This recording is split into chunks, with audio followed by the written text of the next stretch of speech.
Personne ne fait attention à elles. Toute la journée, elles font le ménage, le repassage, la cuisine et s'occupent des enfants.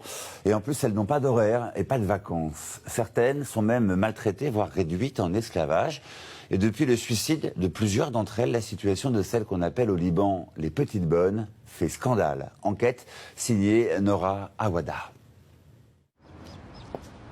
À l'aéroport de Beyrouth, c'est comme si Nasmi venait récupérer un colis.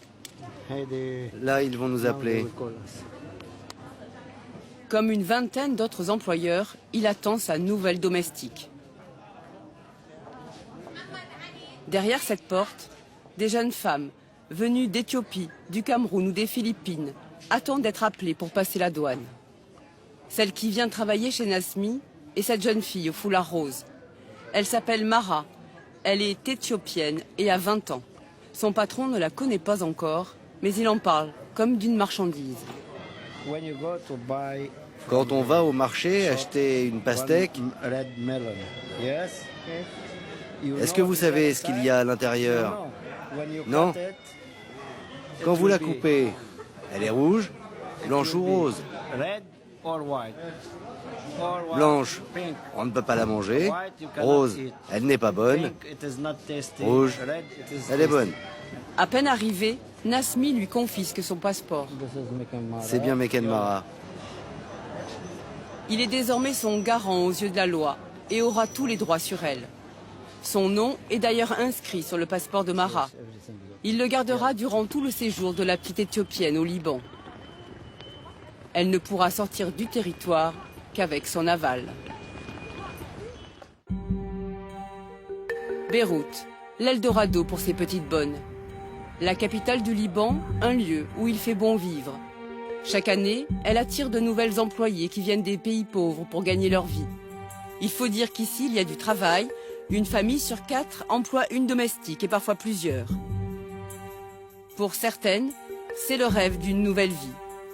Mais parfois, il tourne au cauchemar.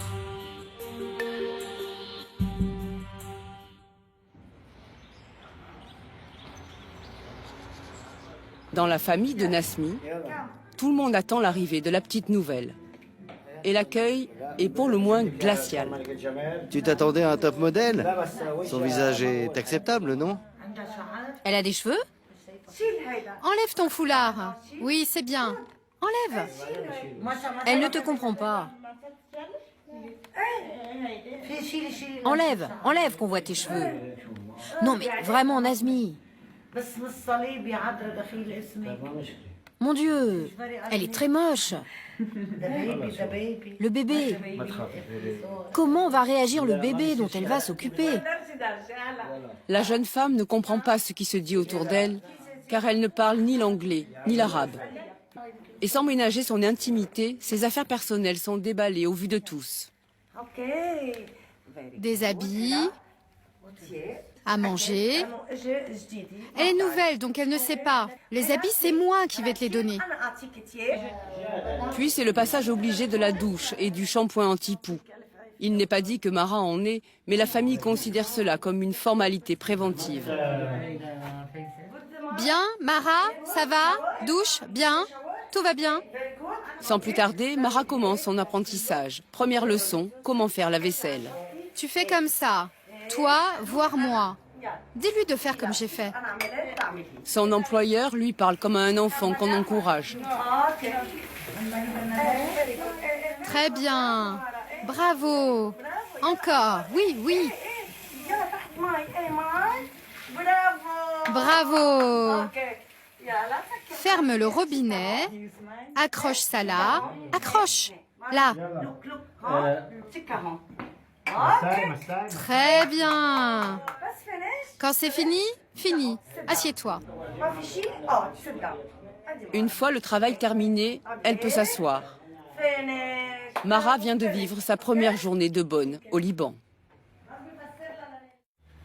Le lendemain, vêtue de son uniforme de travail, Mara est emmenée par ses patrons à l'agence de placement par laquelle elle est arrivée.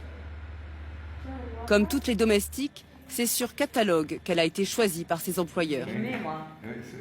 Voici la fiche de Mara, avec son âge, 20 ans, Son poids, 57 kilos, et sa taille, 1,60 m. Toutes les bonnes n'ont pas le même prix. Les plus chères sont les Philippines, payées 350 € par mois, le SMIC au Liban, car elles savent parler l'anglais et sont éduquées. Mara, éthiopienne, fait partie des moins chères avec un salaire de 150 € par mois. Le contrat est signé entre l'agence et l'employeur seulement. Mara n'a pas voix au chapitre. Okay, ça, c'est le contrat qu'on signe avec l'employeur. Ok. Avant la demande de visa. Les clauses sont strictes. Elle aura droit à 2 coups de téléphone par mois, seulement 24 heures de repos par semaine. Le contrat ne parle pas des horaires de travail, encore moins des vacances. Enfin, Mara doit subir des examens sanguins. Tuberculose, sida, test de grossesse. Là encore, ce n'est pas tant pour protéger sa santé que pour tranquilliser ses employeurs. Si elle est souffrante, elle ne sera d'ailleurs pas soignée ici, mais renvoyée dans son pays d'origine. Au Liban, il n'existe aucune loi qui encadre les conditions de travail des employés de maison. Un mois après son arrivée, Mara connaît un premier bouleversement. Bonsoir. Ce soir, c'est le grand déménagement. Salut Mara. Le couple chez qui elle travaillait n'était pas satisfait de ses services. Pour lui donner une seconde chance, ce sont les grands-parents qui la reprennent. Ceux qui avaient l'air de trouver si problématique son physique. Vous vous êtes habitué à son visage? Oui, oui, elle est mieux. On la voit tous les jours. Et elle a une bonne âme. Elle va donc désormais habiter ici et dormir dans le salon familial. Ce qui a beaucoup dérangé le jeune couple, c'est que Mara venait d'un village très reculé et qu'ils ont dû passer beaucoup de temps à la former sur les moindres détails du quotidien. Alors quand j'ai allumé le gaz, elle a été très surprise de voir le feu. Je lui ai montré aussi comment on met des habits dans une machine à laver et comment quand on les retire, ils sont propres pour les mettre dans l'armoire. Là aussi, elle était surprise et s'est dit « Oh, ce sera tout propre !» Enfin, dans son langage. Ah oui, aussi le micro-ondes. Comment on met la nourriture et le plat sort chaud, prêt à être mangé. Elle ne sait toujours pas fermer le robinet correctement, par exemple. Je dois toujours passer derrière elle pour le fermer. Quoi d'autre? On a dû passer 2 semaines à lui enseigner comment ouvrir et fermer une porte, comment aller aux toilettes, tenir une cuillère pour manger plutôt que d'utiliser ses mains. En fait, j'étais assez étonnée de voir qu'en 2013, il y a des gens dans le monde qui n'ont pas de portes et de fenêtres chez eux. La vie chez eux a été d'autant plus compliquée que la jeune femme comprend encore très mal l'arabe. Devant nous, ses employeurs l'attestent avec un mot qu'elle est censée bien connaître. Des confiseries. Des confiseries. Des confiseries pour Monsieur Jade. Tu connais les confiseries, amène les confiseries du frigo. Cherche les confiseries pour Monsieur Jade.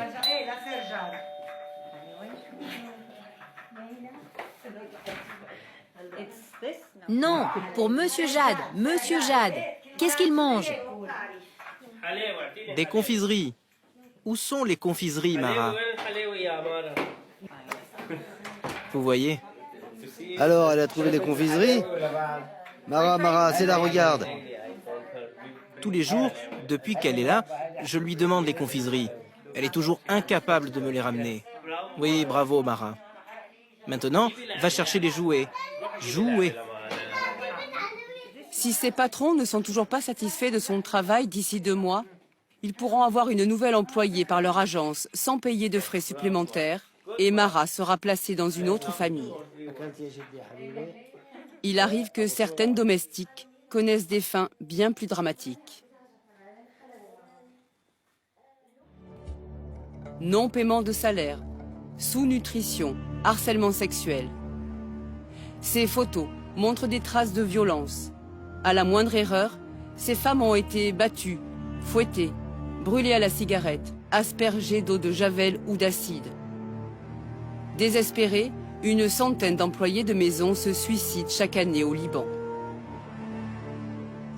Mais récemment, ces domestiques habituellement silencieuses sont descendues dans les rues de la capitale au cri de « Nous ne sommes pas des esclaves » ou « C'est la pauvreté qui nous a amenés ici ». Les manifestants réclamaient simplement des droits pour que leurs employeurs ne puissent pas les exploiter en toute impunité. Certaines décident même de prendre la fuite.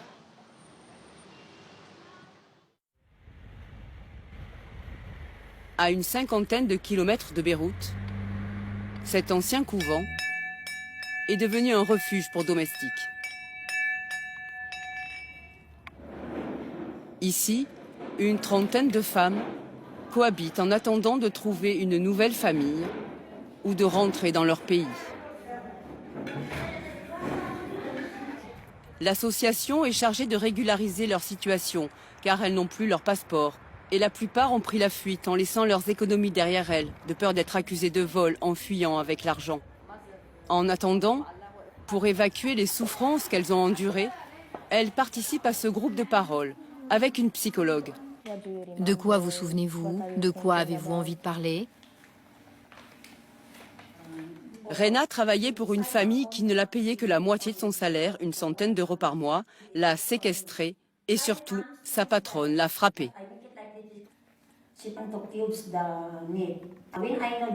Je devais couper la viande en cubes, comme des cubes de poulet. Quand ça a été cuit, les morceaux ont rétréci, elle les a jetés dans le lavabo et m'a dit de les manger parce qu'ils étaient trop petits.